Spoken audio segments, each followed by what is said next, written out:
चलो मैं रिकॉर्ड कर रहा हूँ, देख लेंगे। सो सी कर्व के अंदर आपने 0.4, 0 प्लग इन किया। 4, 0 आपको लाइन एल से मिला था, क्योंकि एक्स की वैल्यू 4 दी हुई है कि कहाँ पे ये टेंजेंट है। पहली इक्वेशन यहां से आई। दूसरी इक्वेशन, ये जो मैंने पर्पल में लिखा है, इस पे फोकस करें। That the line L's gradient is the same as C's gradient. Why? Because it's tangent. तो लाइन L का जो ग्रेडियंट है वो 8 है, और जो कर्व का ग्रेडियंट है वो dy by dx करके आता है। This is where it's been done. Curve की इक्वेशन को आपने डिफरेंशिएट किया, पावर नीचे आई, पावर कम हुई दोनों एक्सप्रेशंस के लिए। उसके अंदर फिर आपने x की वैल्यू 4 प्लग इन की, और ग्रेडियंट 8 के बराबर है। Why? Because 8 is the gradient of the line is 8. That's the reason why आपने 8 को प्लग इन किया है dy by dx की। जी रेहान। सर 8 किधर से आया? रेहान, 8 जो आया था वो इधर से आया, ये देखो, y इक्वल्स 8x-32। हाँ L, ठीक है सर था। ठीक है ठीक ठीक है, है सॉरी। मैं वो भी टाइप कर देता हूँ, is 8. So L's gradient is 8, and the dy by dx, which is the gradient of the curve, is also 8. आपने दोनों को equal put किया. You plugged in x की जगह 4. You simplified, and then Ryan, you had a second equation. अब आगे क्या कर लोगे? आगे तो easy है, आगे you will solve yes simultaneously. Sir. ठीक है ना? You will solve the equations simultaneously.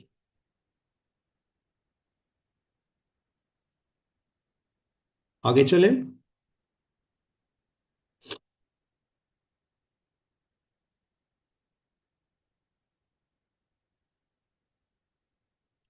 अच्छा, एक मिनट पहले मैं इसकी सोल्यूशन भी बनाऊं।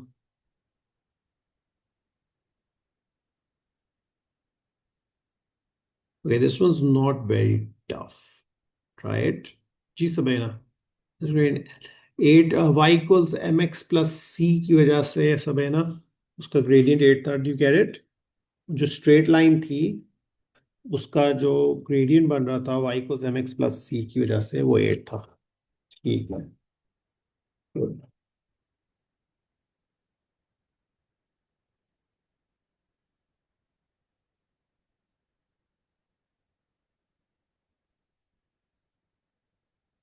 जी रयान इलियास, ये वाला ट्राई करें, easy. Ji ji. Osama starts his new job on an annual salary of 18,000. तो ये starting value है. His contract promises a pay rise of 1,800 pounds in each subsequent year until his salary reaches 36,000 pounds. When the salary reaches 36,000 pounds, Osama will not receive no more pay rises. तो पैसे पूसे इसके fix कर दिए हैं ना इन्होंने। When the salary reaches 36,000, Osama no more pay rises. Osama's salary first reaches maximum salary of 36,000 in year end. Determine the value of year end. तो अरिथमेटिक प्रोग्रेशन है ये, क्योंकि फिक्स्ड चेंज है। ओके, माइस तो क्या कहा है? यस, एल लास्ट टर्म कह रहे हो, nth टर्म वाला फॉर्मूला लगेगा। a n is a plus n minus 1 into d. Nth term wala formula. A is 18,000. D is 1,800. Value of the nth term is 36,000. And you will say a plus n minus 1 into d is equal to 36,000. And that will get you the value of n, which comes out as 11. Sum of n terms वाला नहीं लग रहा है इसमें formula.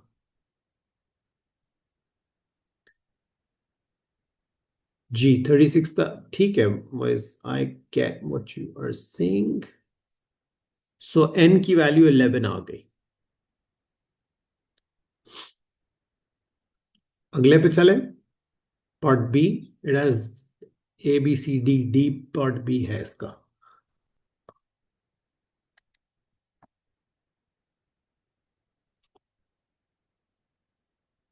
या okay. No मोर raises था, मोहम्मद क्या कह रहा है? In cases me n is always rounded up. Like if n is equal 4, say the fourth year. Well, yes, okay, that is correct. Depends on the kind of question. अभी ये sir N 9 आ रहा है। 9 आ रहा है, 11 नहीं आ रहा।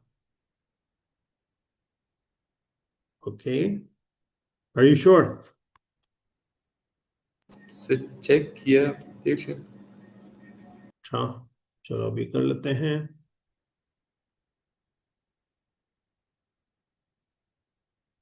जी guys, बाकी लोग।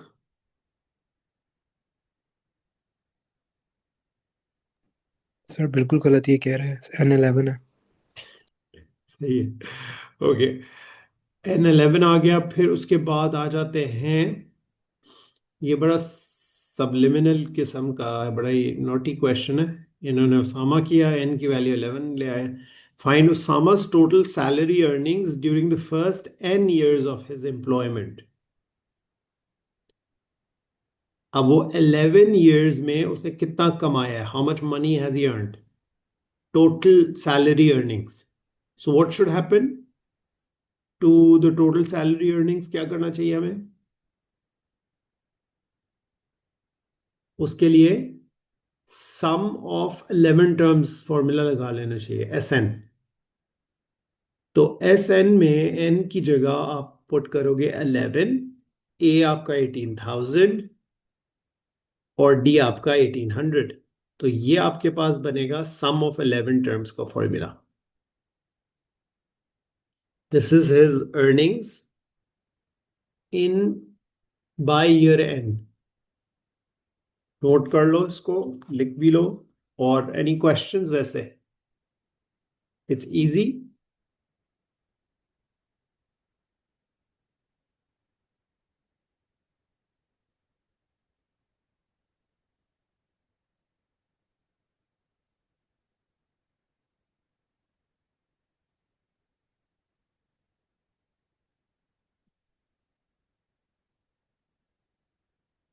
Then let's have a look at the next part. Alright, इसको मैं erase करूँ वर्किंग को। So from Osama, we are on to Obama.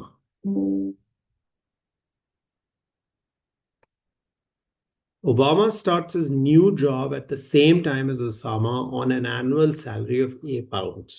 His contract promises a pay rise of £1,000 each subsequent year until his salary reaches £36,000. When the salary reaches £36,000, Obama will receive no more pay rises. Obama's salary first reaches the maximum salary of $36,000 in year 15. Find the year when both Osama and Obama have the same annual salary. Same annual salary means that both are going to get the same amount of money. दोनों की value of the nth term needs to be the same. So the value of the nth term के लिए हमें उसका ये पता होना जरूरी है कि ये फर्स्ट टाइम सैलरी क्या है। उसके लिए जो ये इंफॉर्मेशन है, Obama salary first reaches the maximum salary of 36,000 in year 15। तो हमें 15th वैल्यू पता है 36,000। वैल्यू ऑफ nth टर्म वाला फॉर्मूला लगाया और ए जो फर्स्ट टर्म है उसकी वैल्यू निकाल ली। ये है ओबामा का पहले ईयर की अर्निंग्स। फिर हमने उसका एक एक्सप्रेशन निकाला, value of the earning in any year, nth year, a plus n minus 1 into d, d is 1000, और उसामा की जो अर्निंग थी वो थी 18,000 plus n minus 1 into 1800. Usama का 18,000 plus n minus 1 into 1800 nth term का की वैल्यू निकाली, और इन दोनों को हमने, इन दोनों एक्सप्रेशंस को इक्वल कर दिया, इधर ये इक्वल किया हमने, nth value of Usama and nth value of Obama, इन दोनों को इक्वल किया। जब इक्वल किया तो n की वैल्यू 6 आ गई, that's the value that you are getting. ठीक है, इज दिस क्लियर गाइस? इसको इतना ज्यादा थॉट प्रोसेस भी नहीं है, बस सिर्फ ये था कि ए पता नहीं था हमें, और वो हमने निकाला है थ्रू द इंफॉर्मेशन। हाँ जी, स्टेटमेंट OPNOS पे जरा जाएगा, वो नोट करना। मैं अभी जा रहा हूँ। मोहित, तुम्हारी अटेंडेंस लग गई है, तुम टेंशन ना लो। ओ बी और ओ एस पे जाना है, ये इसकी बात कर रहे हो? जी जी सर। हाँ, 22,000 जो है,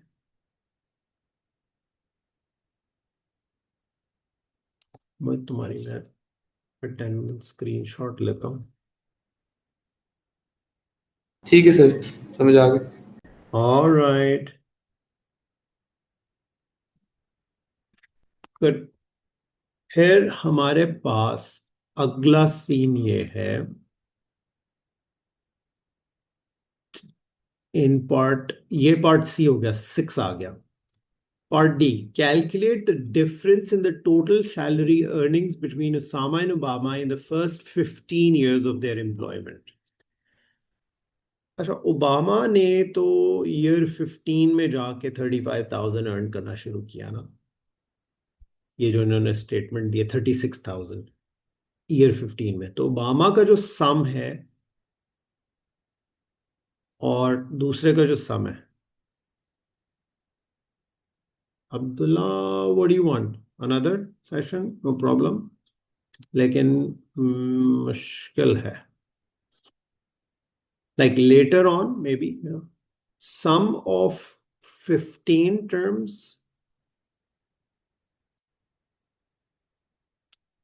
आपने निकाला for Obama, and that is 15 over 2, 2 times A was 22,000 for Obama, plus n minus 1, which is 15 minus 1 into D was 1,000. ये भी कर सकते हो, और दूसरा n over 2A plus L भी लगा सकते हो, क्योंकि हमें पता है उसका 36,000 लास्ट टर्म है ओबामा की। अच्छा, अब उसामा का हमने 11 साल की अर्निंग्स निकाली हुई थी already in part b, we are done that. उसके बाद फॉर द नेक्स्ट 4 years उसकी सैलरी फिक्स्ड रही, 36,000 मल्टीप्लाइड बाय 4 हुआ। This gave you the total earnings for Usama, क्योंकि 15 years के लिए चाहिए था, तो आपने 4 साल जो उसने फिक्स्ड पैसे में गुजारा है, तो सम of 15 for Usama is 4 times the 36,000 plus the sum of the 11 years शुरू के जो हमने निकाला हुआ था, this total amounts to 44,000, 441,000, 441,000 this is the amount. तो इन दोनों का डिफरेंस आप लोगों ने निकाल लेना है, and this should be your answer for part D. फिर हम करते हैं एक क्वेश्चन नंबर 10। बीच वाले क्वेश्चंस मैंने स्किप मारे हैं। 10 जरा देखते हैं, पार्ट ए ही कर ले तो काफी रहेगा। 6 मिनट है, दोनों हो जाएंगे वैसे। एफ ऑफ एक्स दिया हुआ है और f contains g f x भी दिया हुआ है। F of ji of x known है, हमने जी एफ एक्स निकालना है। We want to find out what is g of x. Now, in order to isolate g of x, आप अगर ये होता f inverse of f of g of x, तो f inverse और f एक दूसरे को कैंसिल करते हैं, which means कि g of x निकल आता हमारे पास। सो अगर f इनवर्स फंक्शन अगर हम निकाल लें, जो कि इतना मुश्किल नहीं है निकालना, y इक्वल्स 4 माइनस एक्स का स्क्वायर रूट, दोनों साइड्स को स्क्वायर किया, 4 माइनस एक्स आया। देयरफॉर यहां से हमने x की वैल्यू निकाल ली, 4 minus y square. So f inverse is 4 minus x square. f inverse के अंदर अगर हम f of g f x plug in करेंगे तो हमें जी एफ एक्स मिलेगा। क्यों? क्योंकि f और f इनवर्स एक दूसरे को कैंसिल आउट कर रहे हैं। तो f इनवर्स के अंदर मतलब 4 माइनस एक्स स्क्वायर के अंदर x की जगह आपने प्लग इन कर दिया f of g of x। ये स्क्वायर हो रहा है, ये स्क्वायर स्क्वायर रूट उड़ गया, तो आपके पास ये आ गया 4 माइनस 2x, 4 और 4 कट गया, ये आ गया -2x। इसको आप रिकन्फर्म भी कर सकते हैं कि x की जगह जब -2x प्लग इन होगा तो हमारे पास 4 प्लस 2x बन जाएगा। For 3 marks this is the safest way of handling it. इसको नोट जरूर कर लो। सर समझ नहीं आया सर, फिर थोड़ा सा लाइक ये जो f of ji of x के बाद जो आपने। अच्छा देखो, तुमने ओ लेवल्स में मेट्रिसेस पढ़े थे?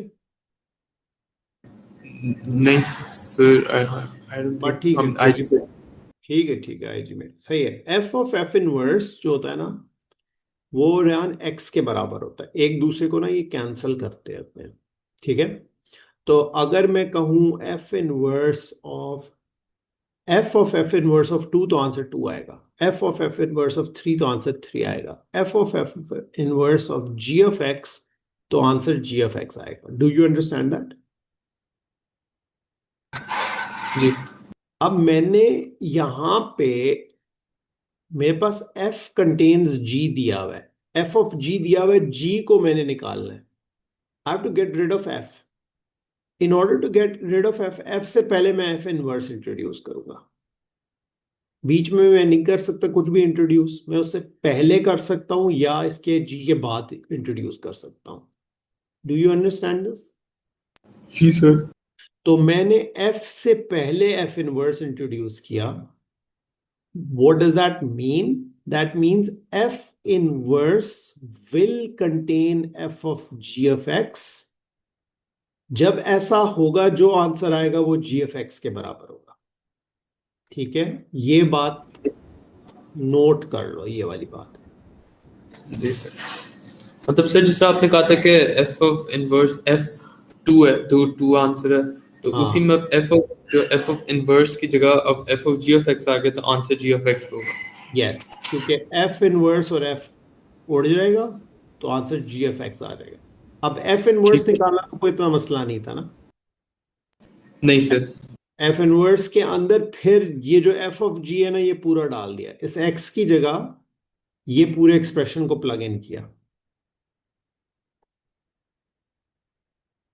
ठीक है, बिल्कुल सही हो गया। अब अगला वाला जो कह रहे हो Mohammad, h of f of x में,